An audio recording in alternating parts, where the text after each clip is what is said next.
Podcast Network Asia.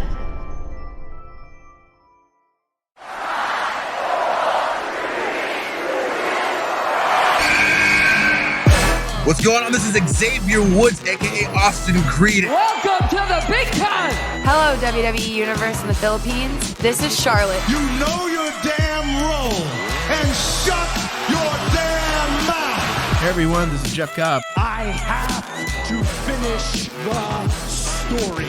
We are pretty deadly. Yes, boy. Yes, boy. Hello, my name is Ilya Dragunov, the Czar. Bang! The sniper is shooting you down. This is TMDK's Robbie Eagles, and you are listening to the Wrestling Podcast.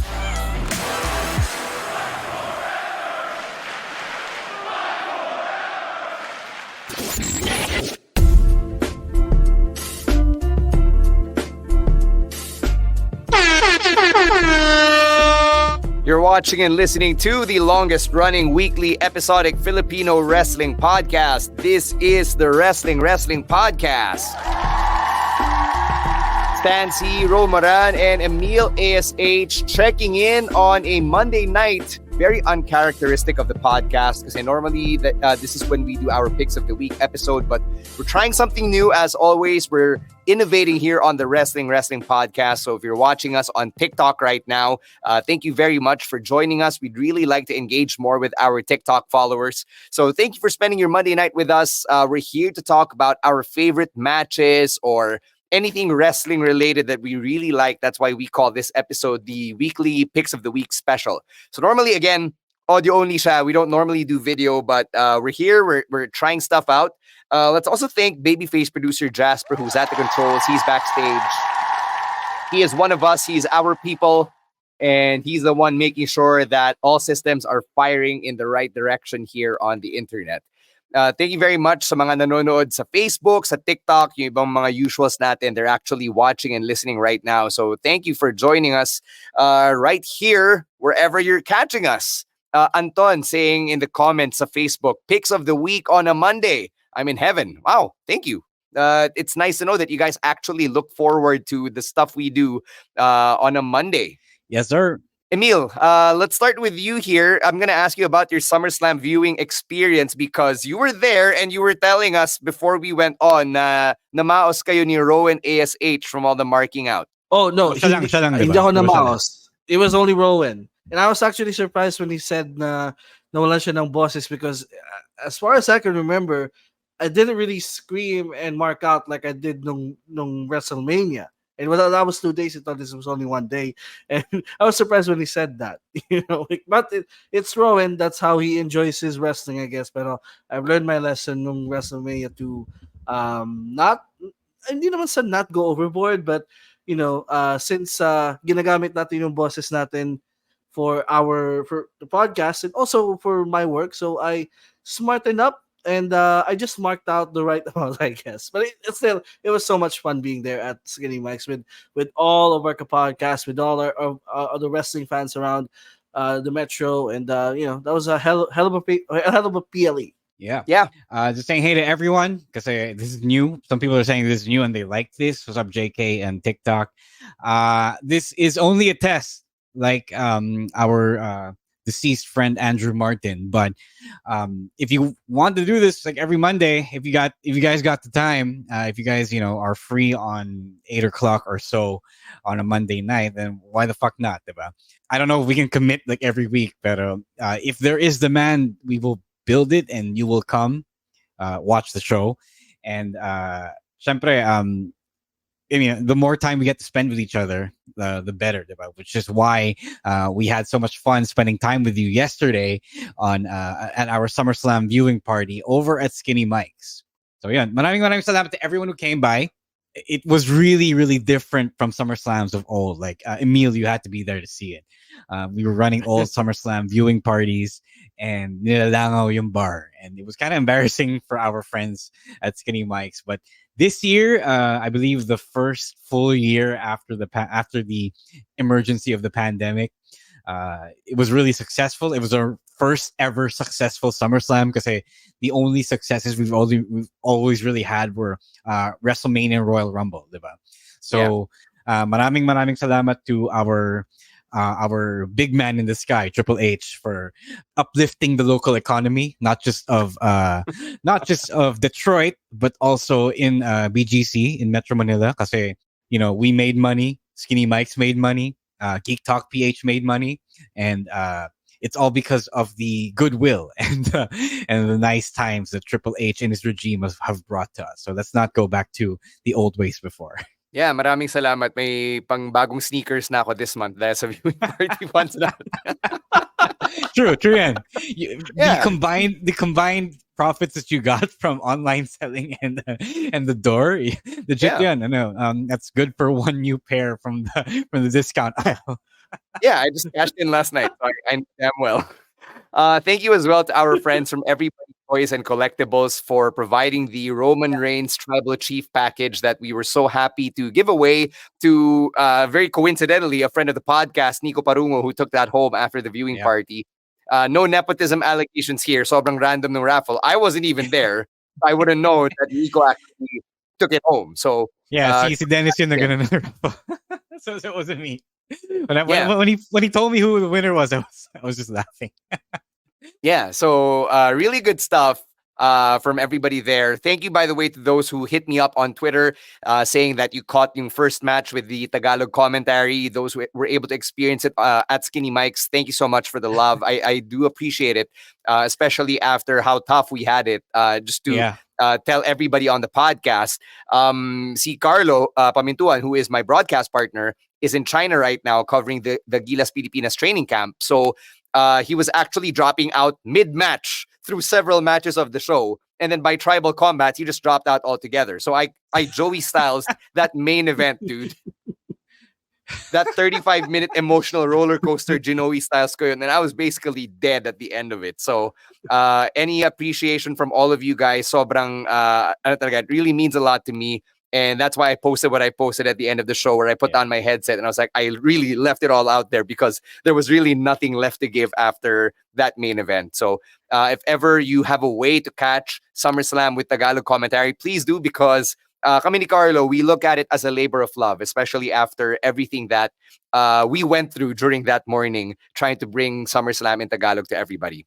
So thank you for that. I was gonna make a China Pamor joke, but Carlos also making his bag over in China as well. Yeah. So I can't really make jokes about that. But also after having called an entire show for 4 hours, I know the feels of the physical toll that it can take on your body, just sitting there. Tapos ikaw lang yung nagsasalita for 30, well, most of the show really. So it's kind of sad that we didn't get to hear much of the commentary on Skinny Mike. So I don't know how we can get that out some more, but considering the state of streaming here in the country, how Disney Plus doesn't really have it, but we'll find a way. And syempre, we all appreciate your efforts in making it accessible to the local fan base. Yeah, thanks guys. I really appreciate it, especially everybody in the comment section now showing love. Thank you guys. Thank you so much. That really means a lot.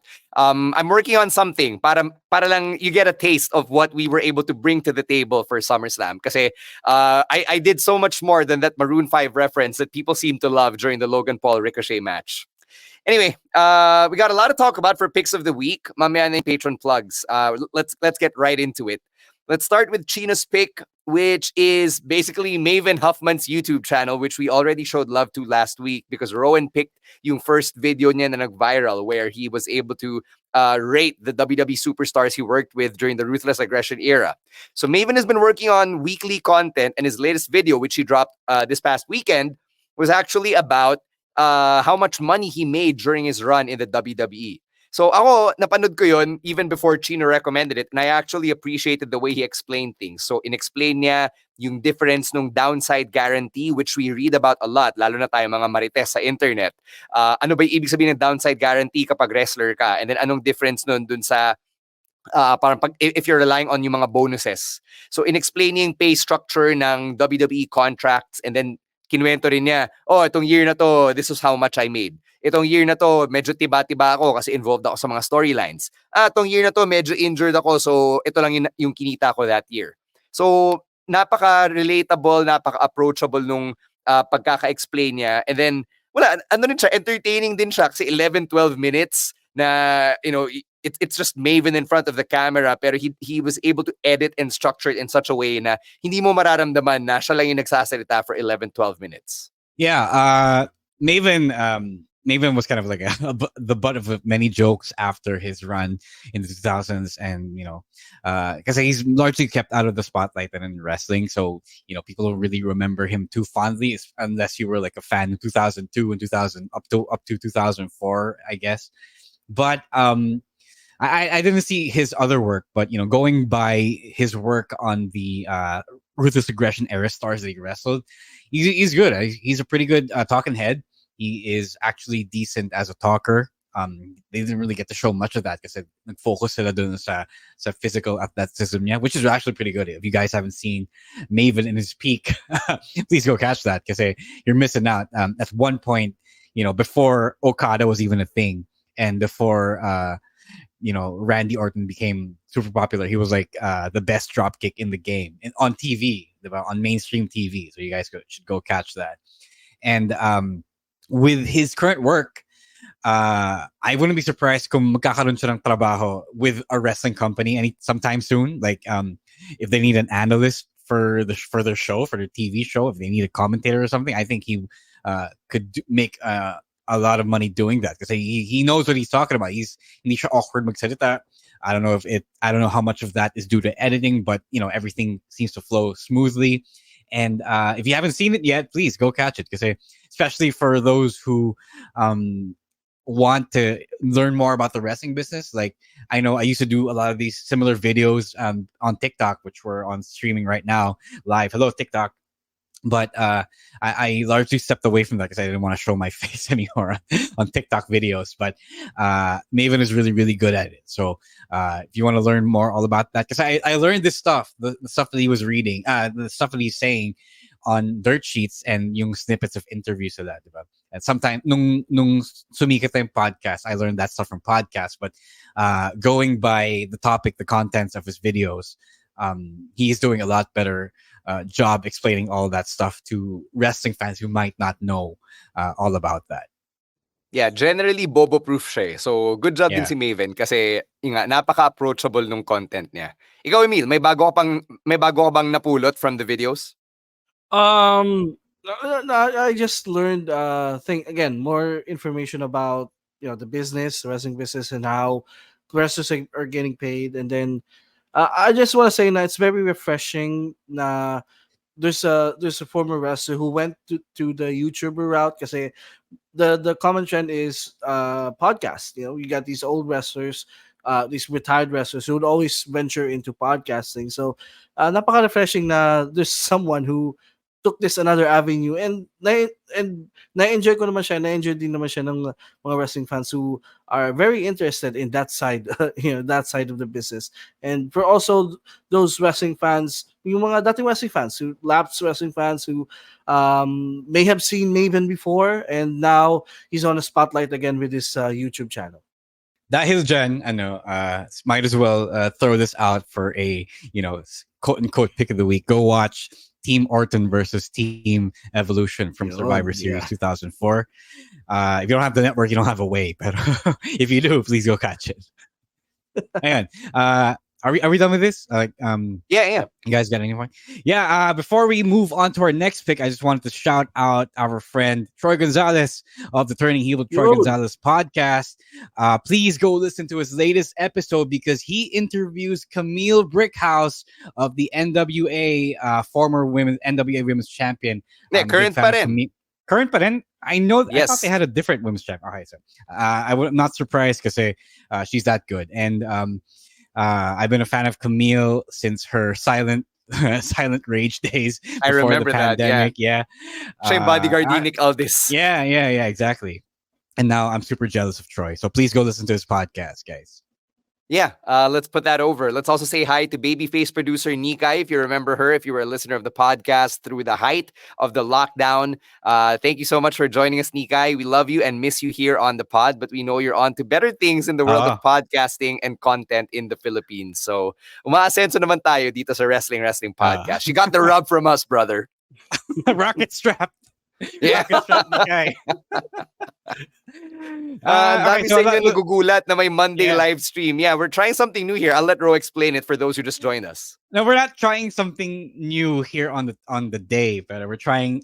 This is actually a test for our TikTok stream because we've just discovered how to do a live stream on TikTok. Finally, after a couple of years of being on TikTok, after 15,000.8 followers on TikTok, we finally figured it out, and they finally let us do it from desktop. So, okay na to. But, syempre, if you guys have the time on a Monday. You guys have the time on a Monday night, and we can always do this, or a Tuesday night. We can always do this. Just gotta say the word. Kasi alam namin, we'll do it for clout. We'll do it for the clout. Yeah. Also, a lot of you guys are commenting. Like, this is way more individual commenters than we normally have on the Thursday live stream. So clearly, not announcing this shit is actually working. Surprise! All right, we're like a WWE card. Well, you'll only find out the meta at the beginning of the show. Yeah. All right, let's go to my pick of the week, which was the Cody Rhodes documentary that they dropped on Peacock. It's entitled American Nightmare Becoming Cody Rhodes. And it's a 2-hour film, and it really gets into Cody Rhodes' life. Now, a lot of these things, a lot of the details, kung napanood mo yung WWE biography episode ni Dusty Rhodes, it was there. But see, Cody mismo being the focal point of his own documentary, it actually follows this trend of a lot of athletes where they're trying to write their story and get it out there while it hasn't been finished yet. It's funny, no? And I'm using the finish the story joke, but look at it this way. Steph Curry just released his own documentary on Apple TV a few weeks ago. And a lot of these athletes, Jeremy Lin, 38 at the Garden, is going to drop on HBO Go this week, right? Jeremy Lin isn't retired yet, but a lot of them are following in the footsteps of Michael Jordan when The Last Dance came out. Like, he really reframed sports documentaries, and ang dami mga athletes ngayon na sabi nila, sige, let's retell it from our point of view so we can tell our story the way we see it now. And Cody Rhodes is the latest in that long line and probably the first in sa mga active WWE wrestlers today. I really like this kasi kumpleto naman na kwento naman nila yung origin story niya. They even touched on yung amateur days niya when he was a wrestler in Georgia. Maganda pa nga na reference nila na si Xavier Woods was actually his rival in high school wrestling. Something that I know from the podcast guestings that Cody and Woods used to do on Talk is Jericho. But the fact that everyone can hear it now in this documentary is great for me. It really popped me.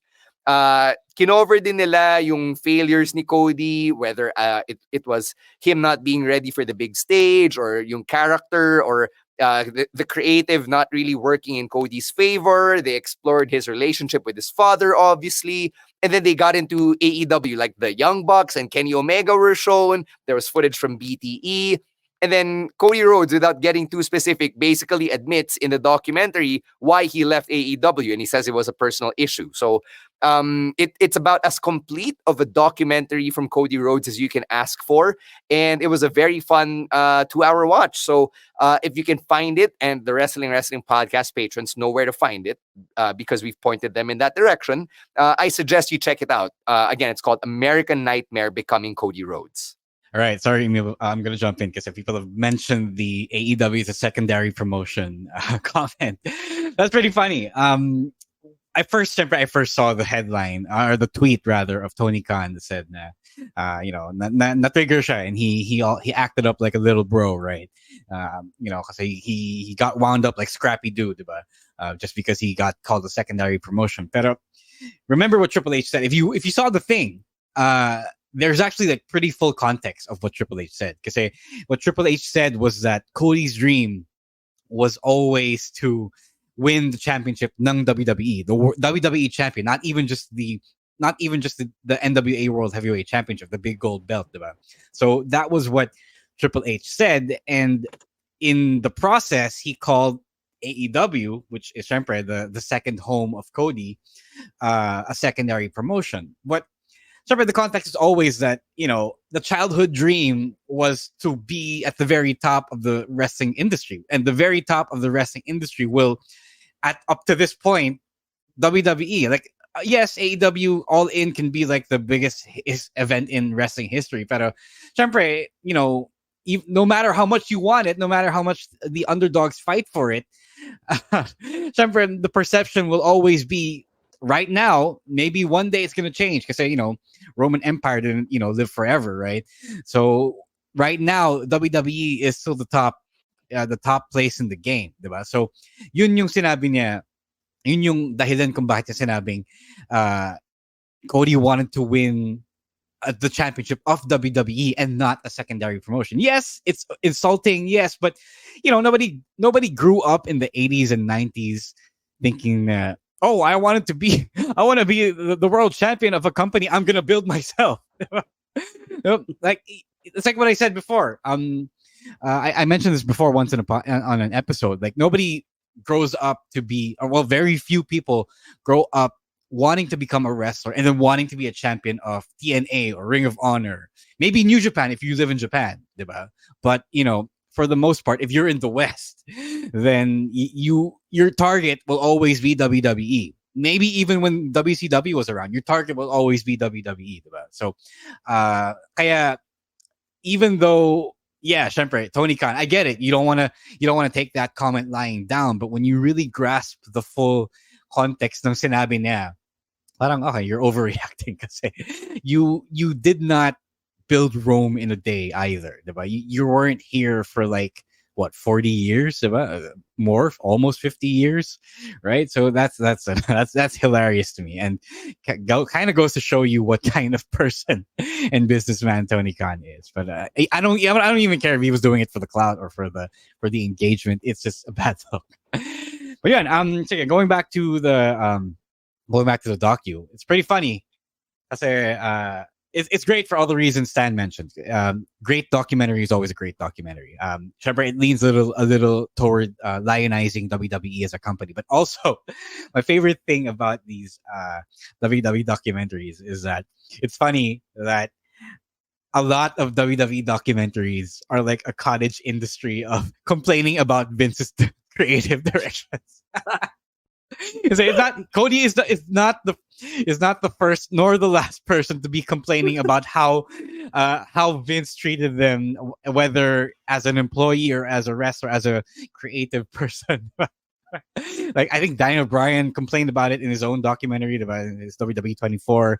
Kofi Kingston, then I believe at one point, John Moxley. But yes, Cody Rhodes is no stranger to airing out his frustrations over the kind of creative that was saddled with him. It's funny to say, WWE, I think so far is the only company that allows people to complain about the boss while the boss is still around. I don't know how to. It's like your company, kunyari you're at work, diba? Your company creating social media content, including yourself, that talks about you complaining about your boss. Well, your boss can see the whole thing, and then you probably won't get punished because somehow you succeeded despite your boss. So that's crazy, and I don't know if you guys noticed it, but it's wild that people get to complain about Vince while Vince is still actively participating in the creative process. So my co-host ABL said that he wishes his documentary is 4 hours. I don't know what else you can fit to make it 4 hours. They were pretty comprehensive from the beginning of Cody's career to his latest the last failure he had in failing to beat Roman Reigns. So it's pretty thorough and a good use of your weekend if you have 2 hours to spare. Ikaw, Emil, nga pala, Emil hasn't seen the documentary yet, hasn't had the time to actually get into it. Sorry, we were setting Emil up, but we totally forgot because Emil's been traveling around this past weekend. He actually hasn't seen it. So Emil, like the Wrestling Podcast patrons who are part of our very, very fun and supportive Discord community, you actually know where to find the documentary. So if you want to find the documentary alongside Emil, go subscribe to patreon.com/wrestling podcast for as low as $5 a month, or about 260 to 270 pesos a month. All right. Let's go to our next pick of the week, and this is actually from Rowan. Tama ba? No, it's from Ro. It's the MJF Adam Cole segment. Sige. Yes, from Dynamite. So This has replaced Bloodline as my new favorite thing in wrestling. So specifically, yung quote unquote face turn the MJF. I put that in air quotes because we don't know how long this will stick, right? So there's always a possibility of MJF, returning to his comfort zone, diba? And being the heel again, even though all signs apparently are pointing to Adam Cole being the heel. But in this segment, MJF, he touched on it before, but he fully explained his ADHD, not ADD. ADD is a outdated term for attention deficit hyperactivity disorder. And he explained the side effect that we all have, which is rejection sensitivity dysphoria, not sensitive disorder, as he mentioned in the promo. So if you guys have been following me on Instagram, on the Shang.Daddy account on Instagram, you guys probably know that I've been posting a lot of ADHD content. That's because I got diagnosed a while back with ADHD officially during the pandemic. And then the more I read about it online, the more it explained why I am the way I am. Most of you don't know. Some of you might know.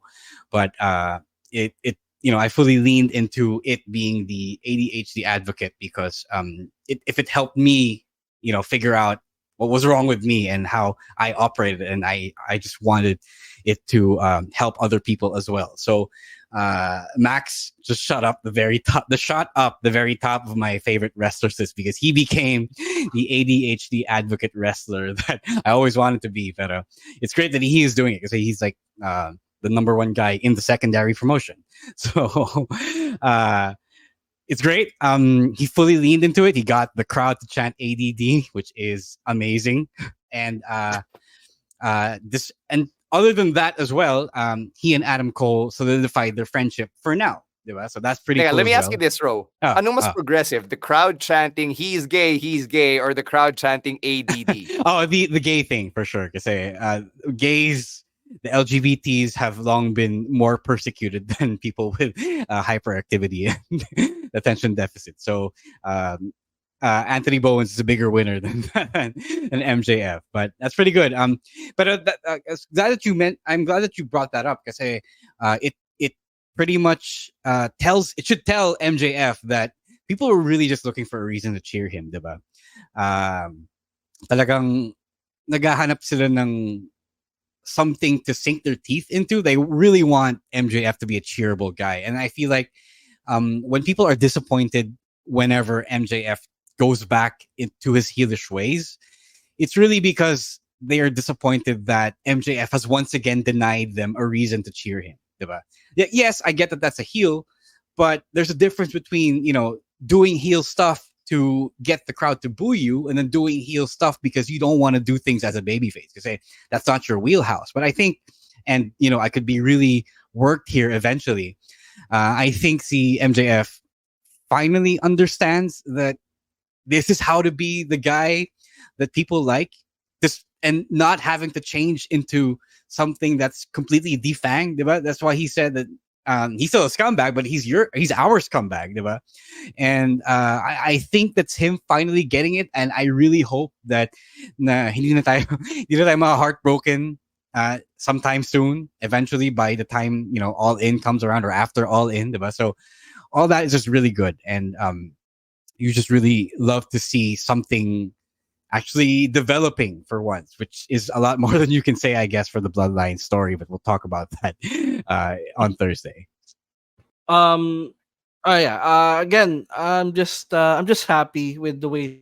I did have my doubts with DK or especially MJF with triggering this space run. Pero again, we're still having doubts here. Pero I am glad that we're finally seeing at least some character development on MJF, because people are like Rose said, they're waiting to cheer this guy, and we are seeing it week by week. He's getting over as a babyface, and sobrang relatable din niya as a babyface, and it's really fun to root for this guy.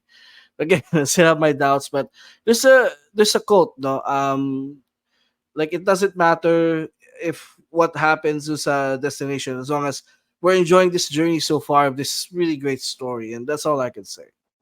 Gusto ko yung pinahaba mo yung quote, di ba? The quote is, it's not about the destination, it's about the journey. You could have just said that.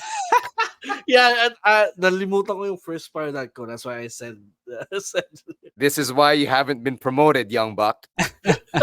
yeah.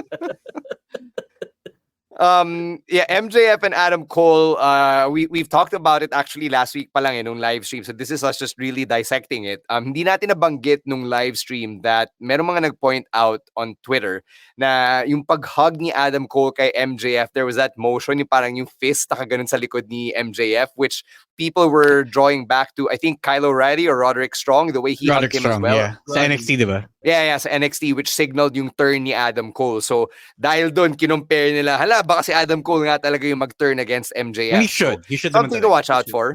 He should. Yeah. He should be the one. My favorite part about the segment is not anything that MJF and Adam Cole did in the ring. It's Roderick Strong being a little bitch backstage, throwing shit around, and then having the Kingdom come up to him. Na inuudyok pa nila si Roderick Strong. So that was my favorite part. To be fair, I don't know if you saw Rampage, but they explained why they did that. Because there's a beat that I either didn't know or totally forgot that the Kingdom used to be Adam Cole's faction before he left to join the Bullet Club. So that's why they inserted themselves in the story, and I actually appreciate AEW for doing that because even though not everyone watches Rampage, now there is a reason to because they did that, and they didn't have to wait, till next week to connect that particular dot. Saka even now, if you actually would watch the Kingdom's entrances, their theme song is still a remix of Adam Cole's All Orange theme song and their theme song. So that's probably an Easter egg for a lot of people to follow on. Yeah. The entire thing is actually a well-told story, and I do appreciate where it's going. Now they're headed towards All In with Adam Cole and MJF going at it for the AEW World Championship. There's a bit of uneasy tension because they're after the same thing, but they're also acknowledging that we kind of like each other. We're friends. Supportan natin yung isa't isa. So let's see where this goes. They have about a little less than a month. I don't think they're gonna screw it up, and as long as they keep hitting the right check marks, I think we're going to be enjoying the rest of this story here with all of the parties involved. All right, let's take a quick break. We'll get to the latter half of our picks of the week after this. But first, a quick word from our other podcasts right here on the Pod Network. All right, we're back from that break. You did not mishear. We are now under a group called the Pod Network. So we're going to be explaining that, I guess, in the next few weeks, just to avoid any confusion or whatever. But just want to put the Pod Network over right now because they're doing a lot of really fun stuff. They've announced yung mga legacy shows, which we are actually a part of. Yung first batch of legacy shows na nilagay nila on their Instagram. But we did a shoot with them over the weekend. Even Emil and Rowan as ASHs, they got to be a part of that. So nakatikim naman kami ng mga ambag from the Pod Network. So thank you so much to TPN. All right, let's get to our next pick here. It's the parking lot brawl from Rampage between the BCC and the Best Friends, and this is Emil's pick. All right, so this happened on Rampage, and not even kidding or over-exaggerating, this is probably the second most violent wrestling match I've seen. Only behind the AR Fox versus kill shot match from Lucha Underground. So, but yeah, this is more of a fight than a wrestling match. And honestly, hindi ako masyadong fan of the hardcore style, pero this one blew me away with how violent both teams got. We had screwdrivers, hood of a car, barricade, and this reminds me so much of yung mga cinematic matches nung pandemic. And in a way, I kind of miss seeing those. So I'm glad AEW brought this one back for Rampage. And I like this one more than the first parking lot brawl. And this is the holy bleep moment for me when I saw Chuck Taylor siphoning gas with his mouth to light up that barbed wire. Yeah, I know. Hey. Then you know why that got through? Because people had fire extinguishers at the venue. Yeah. Also, they were professionals and they had medics and everything was talked about like actual professionals. Yeah. And But ano yung mas violent? Ano yung mas violent? This or yung visit ni Swerve dun sa Darby Allin Academy? Sorry, the Gage Academy, sorry. The Wayne Gage Academy. Ano, sorry? What was that? What Buddy was the name? Wayne. Buddy Wayne. Sorry, my bad. Yeah. Buddy Wayne Academy. Talaga, hindi pa violent para sa'yo yung si Nick Gage cheese grater yung ulo ni Chris Jericho? That's not violent for you? Pizza I'm talking about recent stuff. I'm talking about recent stuff where Swerve tried to face ID yung bloody face.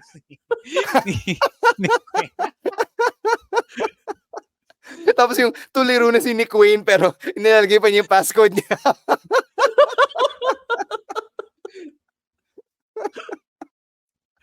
Sorry, go on, Emil. Go ahead.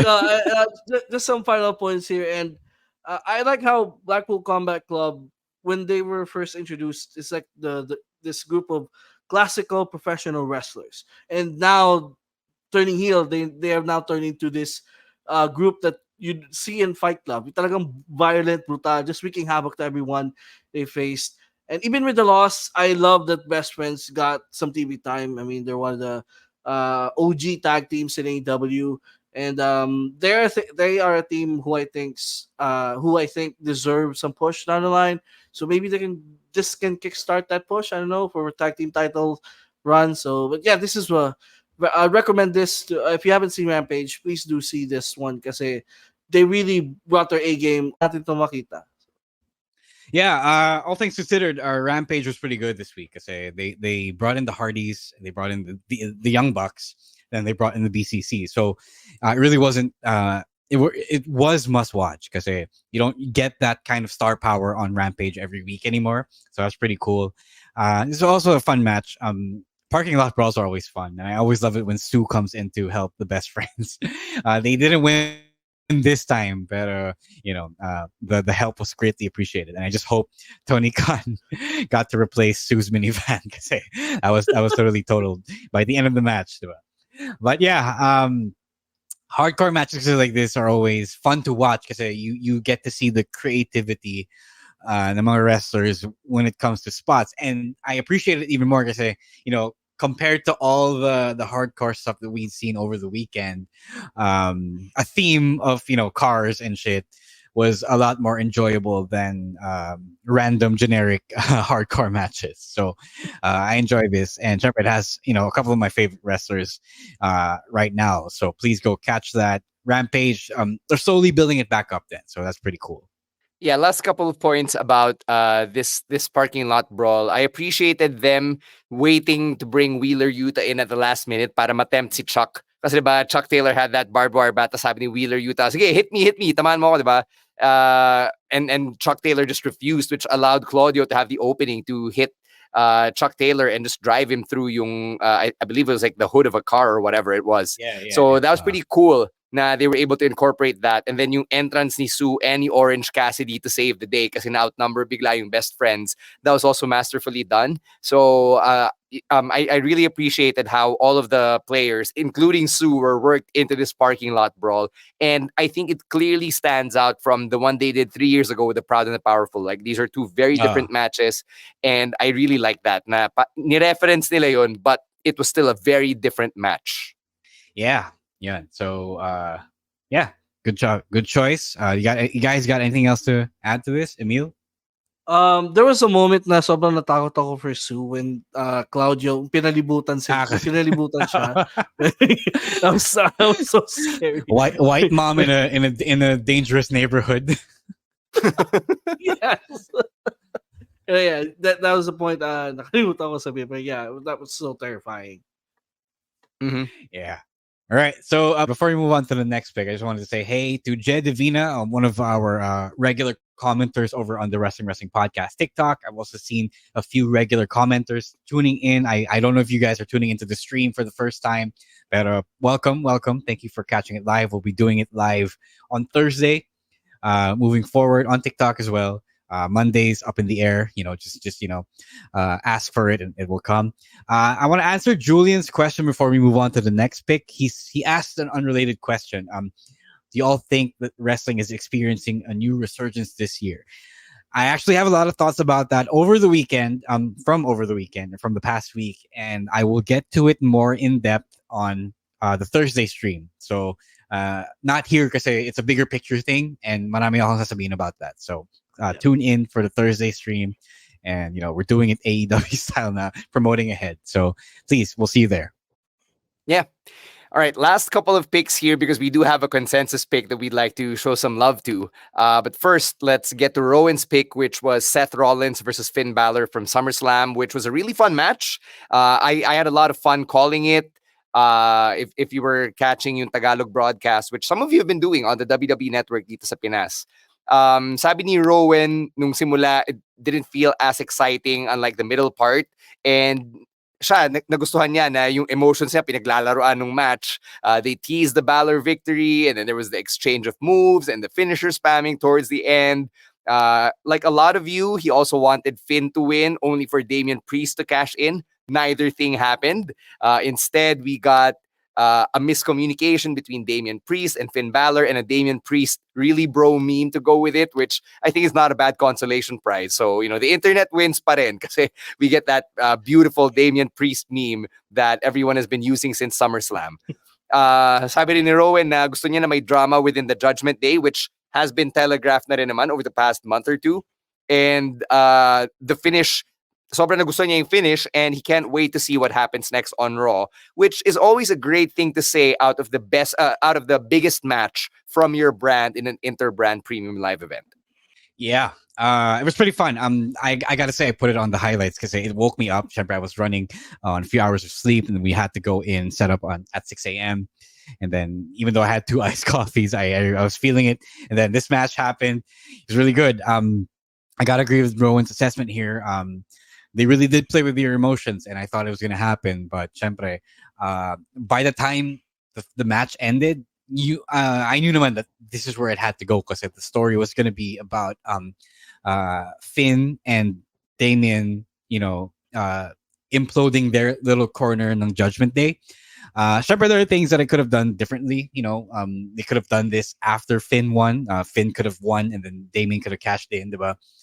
You still get the glory of the win of Finn victory. I think at this point, Seth Narin had kind of stayed his welcome. I don't know if he's overstated, but he has stayed it, and I think people were ready to have a Finn reign.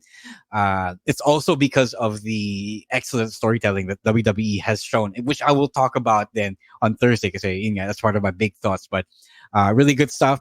They topped their.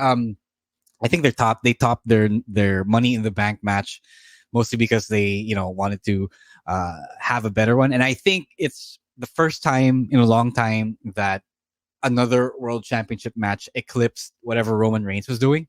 It was really safe to say that it was the match of the night for a lot of people, even though you didn't get the result that you wanted. So at least we got a good meme out of it. So I really like this match. This is my match of the night for SummerSlam. As someone who was was at the Skinny Mics, I can say that the crowd was fully behind Finn Balor. Oh yeah, throughout the match, and it was they were singing Seth's song, but they were also really fully behind Finn, which Finn. goes to show you that the song is over and not really Seth. and I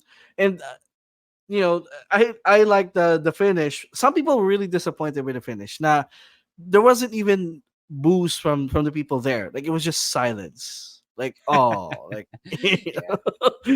because they were really, because including me, a lot of people were really, thinking that Finn was going to win this one, especially when Judgment Day arrived at ringside. So, but yeah, results aside, it was a really great match, and probably this is the best match that I've seen from these two in a lot of matches that they had before. Yeah. Seth versus Finn, we know is a rivalry that always works. No, I was gonna say really quickly. You point about the crowd, sitting there stunned in silence. The boos came at the main event, so that's where they reserved their voices. So yun lang naman. Yeah.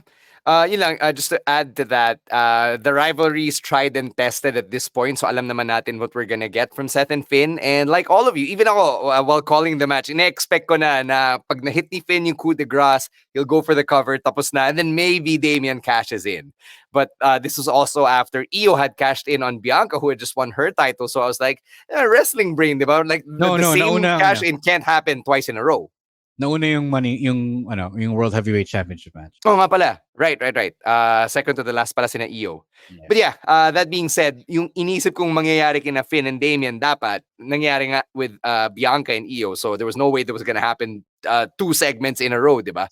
But that being said, we can't really complain when we get a great main event like Seth versus Finn Balor at SummerSlam, one of the 4 main events that we called throughout that morning. All right, let's get to our consensus pick of the week. And ito, ambag to ni babyface producer Jasper, who says in the comments na hindi raw siya magre-recover from that Finn Balor loss. Hey, if you guys were at the party, and then you should have said hi to babyface producer Jasper. He was there. If you're a fan of us, also a fan of him. Yeah. He was there, finally supported us for once. Thank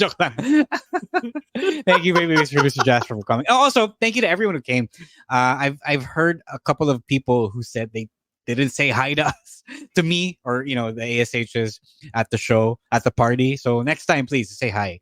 I got a few people thanking me. Even got one guy asking me about an all-in party while we were peeing and holding our dicks. So way to make it awkward, dude. But we'll think about it. And if you guys want an all-in watch party, let me know and we'll make it happen. But not in the back. Basta hindi hawak ni Ro yung edits niya, hindi siya umiihi. So if you want to show babyface producer Jasper some love, let's start a GoFundMe so we can get him the Nike Dunks na suot ni na Finn. How about that? Oh yeah. That's how we show babyface producer Jasper some love. If you guys can fund that. Naka-discount siya ngayon. Hindi siya as mahal as you think. Oh yeah. The wrestling fans are the ones snapping that up because it's black and purple, so not everyone fucks with black and purple as a colorway. So go to your nearest Nike store, Titan store. It's there. Maybe I should have given Jasper like a cut of the gate, so we can get one. But yeah, people in the comments, kung love nyo yung mga effects namin dito sa Wrestling Podcast, the post-prod work, you want to show babyface producer Jasper some love, maybe you want to pull together something and we can get him those Nike Dunks. All right, our consensus pick, going back to babyface producer Jasper, is the moment that popped him the biggest at SummerSlam, and that was the Slim Jim SummerSlam Battle Royal. Na alam naman natin from the get-go, magiging moment siya ni LA Knight. And true enough, naging moment nga ni LA Knight. And I would say that in a show that had a lot of sad endings, this is one of the handful of happy moments that sent the people home happy, diba? So LA Knight getting that win was huge.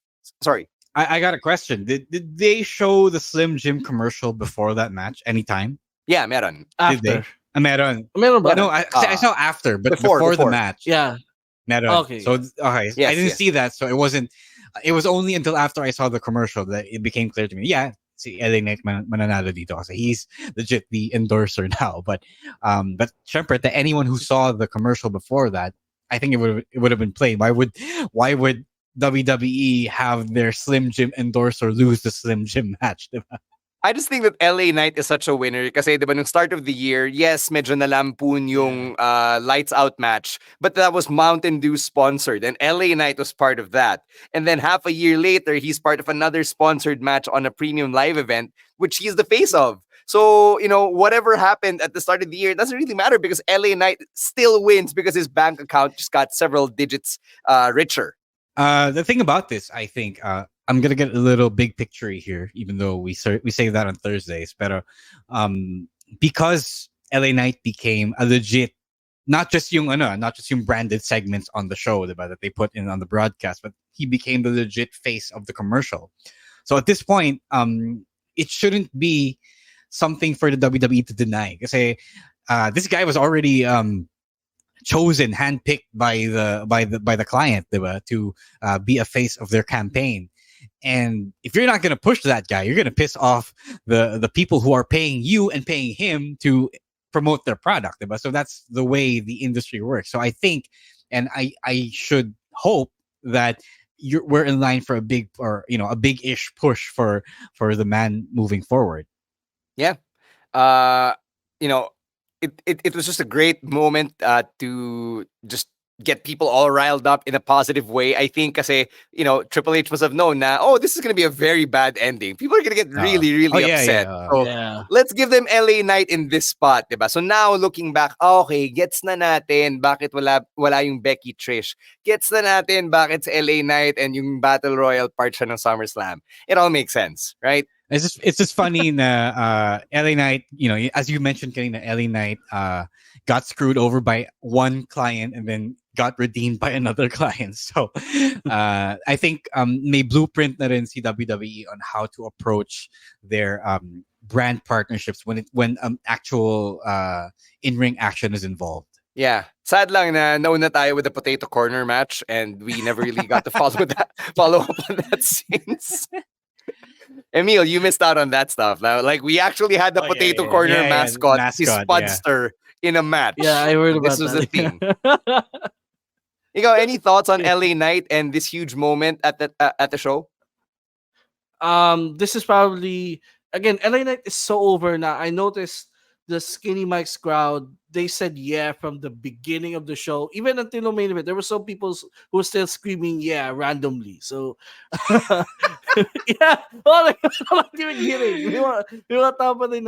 They still say yeah, and it has become that yeah has replaced, I think, yes. Too sweet. No, it's now the too sweet of this year. Yeah, like it has become the word of the year for wrestling. That yeah, because everyone, it's easy to say, and it's so catchy. So our in our awards for at the end of the year, it's going to be down to yeah versus finish the story as the catchphrase of the year. So yeah, I wouldn't complain with those two as our candidates since we're 8 months into 2023. So yeah. See Jasper, he wants to show love to Omos, who made a surprise appearance. So I didn't know that babyface producer Jasper was an homosexual. And there was an homosexual chant at Skinny Mike. No, legit. Speaking of, there was. Speaking of Omos, I was talking to Rowan like hours before, like when he arrived, no, and he. Oh no, manifest niya. Yes, he said na Omos is gonna appear, and how does he? I don't know how he does it, but he just gets things right sometimes. So I guess siya yung target market na ni Vince McMahon. I want to answer Bruce's question here because Stan brought it up kanina. What are your thoughts on Michael Cole saying that SummerSlam has 4 main events? It's also connected to what I will talk about on Thursday. But the way things are going, the way a lot of people are being pushed right now, the way Triple H is actually putting an effort to push a lot of people, at this point, every match is going to be a main event at some point. Yeah. I mean, that there's a reason why it's a premium live event. Like, every match at this point is kind of like a main event. Oh, yeah. Ito pa, Bruce, ha? Like, if you're gonna hate on Michael Cole saying SummerSlam is for main events, pucha, yun yung sabi sa kanya eh. Siyempre, gagawin niya yung sinabi sa kanya, di ba? In the same way na kami, sinabihan din kami na, 4 yung main event. Sasabihin ko talaga yun. No. Obviously, he's talking about the whole idea and the marketing that there is more than one main event, which people are actually complaining about. I actually tweeted at Wade Barrett some years ago, nung panahon pa ng NXT takeovers, and he was already there, diba? He was already, I think it was pandemic na to, diba? When he got brought in to do takeovers, and then that was the time it was still black and gold. It was still Triple H's philosophy that you put on all his best matches on a takeover. And I told him, I tweeted at Wade Barrett that when all the matches are main event level, meaning to say that they get as much time as a main event, they get agented the same way as a main event, they are allowed to be, to work like a main event, then eventually nothing's going to be the main event. Pero he told me, he replied to me on Twitter saying when each match keeps ramping it up in succession, eventually you will still have a main event, na undisputedly a main event.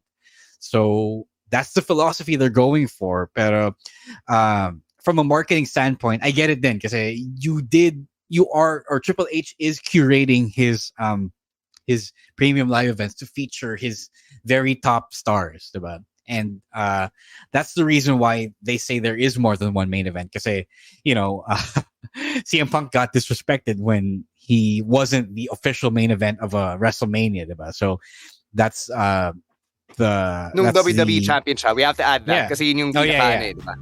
That's the consolation. And there is a lot of things.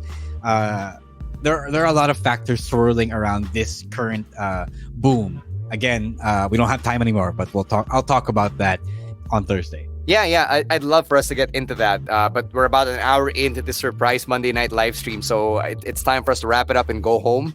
And before we do that, we just gotta say thank you to everyone who spent your Monday night with us. We're eating into MWF's time, so let's plug MWF Action Novela TV. Yes, right. Yes. Which is happening right now. Yes. Airing na po ngayon sa Rock of Manila TV. Yes, you can also stream it on the Rock of Manila Facebook or YouTube channel. Go over there right now. It's part 2 of the introduction to MWF. So you get stuff like yung three-way match nina Yapi, Jake De Leon, and Crystal really from Republica. You get the QC Scramble match. You get Ro and Sunny commentating over those huge moments. You get my return to Pinoy wrestling. That's also happening. The reintroduction of the Ang Pao into the wrestling vernacular. All of that is part of the episode, which is happening right the F now. So go watch MWF Action Novela TV on Rock of Manila TV. Make sure to follow us, Wrestling Podcast, on Facebook, Instagram, and Spotify. And on Twitter and TikTok, it's at Wrestling2XPod.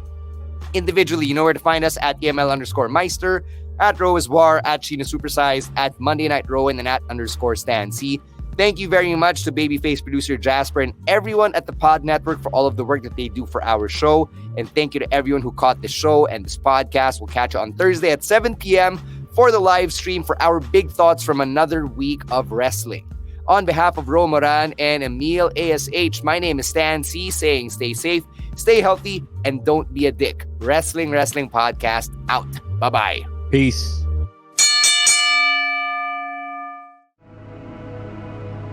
The views and opinions expressed by the podcast creators, hosts, and guests do not necessarily reflect the official policy and position of Podcast Network Asia, the hosts of the program, or other programs of the network. Any content provided by the people on the podcast are of their own opinion and are not intended to malign any religion, ethnic group, club, organization, company, individual, or anyone